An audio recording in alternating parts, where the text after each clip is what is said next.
शिक्षक बदली हा एक आहे जिल्हा परिषद मधला एक फार रेंगाळणारा चर्चेला जाणारा विषय आणि शिक्षणाच्या दर्जापेक्षा बदल्यांची चर्चा जास्त होते. तर या बदल्यांसाठी तुम्ही काय मार्ग यंदा काढलात आणि नक्की त्याच्यावर काय उपाय केला तुम्ही? नाही, तुम्ही म्हणताय खरं आहे की शिक्षकांच्या बदल्या हा खरंच खूप मोठा चर्चेचा पण विषय आहे. आता ह्या वर्षी आमच्याकडे गेल्या 3 वर्ष बदल्या झाल्या ना. या वर्षी पुणे जिल्हा परिषदेमध्ये असणाऱ्या 11,000 शिक्षकांपैकी 4,200 शिक्षकांच्या बदल्या म्हणजे 1/3 जवळपास शिक्षकांच्या बदल्या झाल्या.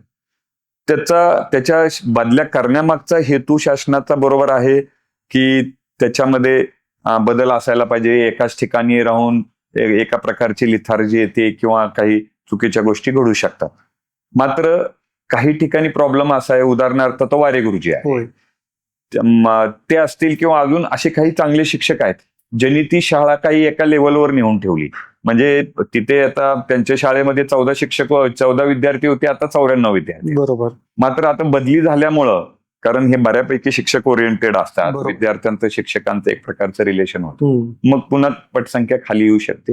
हे दोन्ही प्रॉब्लेम आहेत. मात्र आम्ही शक्यतो ह्या वर्षी अतिशय ट्रान्सपरंट पद्धतीने कुठलंही प्रेशर न घेता आणि स्मूथली या बदल्या करू शकतो. पण याच्यामध्ये एक केलं काय, म्हणजे ज्या शिक्षकांकडे विद्यार्थ्यांचा ओढा आहे त्यांच्यासाठी तुम्ही काय केलं? खरं त्यांनी तेच खरं जिल्हा परिषदेचे मॉडेल आहेत, रोल मॉडेल आहेत. मग त्यांच्यासाठी तुम्ही काही वेगळं काय केलं का?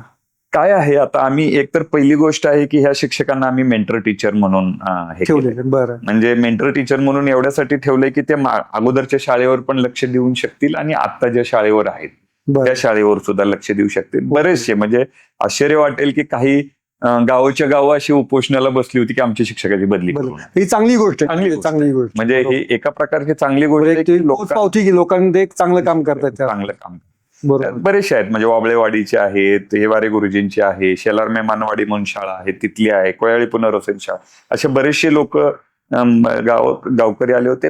आता त्याचा दुसरा अँगल पण बघण्याचा आहे की चला आता ही शाळा तुम्ही चांगली करू शकला, दुसऱ्या शाळावर तुम्ही तुमच्या ज्ञानाचा फायदा करून घेऊ. बरोबर असं. आणि बऱ्यापैकी ट्रान्सपरंट केली. सगळ्या संघटना, शिक्षक संघटनांना विश्वासात घेतलं आपण.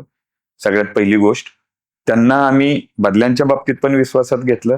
ट्रान्सपरंटली केल्यामुळे काही प्रॉब्लेम नाही आला. थोडंफार लिटिगेशन हे होत राहतं, पण ते त्या सिस्टमच्या अगेन्स्ट आहे. मात्र आम्ही ज्यावेळी मॉडेल स्कूलचा प्रोजेक्ट चालू केला त्यावेळी मात्र आम्ही सर्व त्याला स्टेक होल्डर्स म्हणतो, सर्व शिक्षक संघटना, केंद्र प्रमुख, ह्या रिसोर्स पीपल, ह्या सगळ्यांना घेऊन विश्वासात घेऊन आपण हे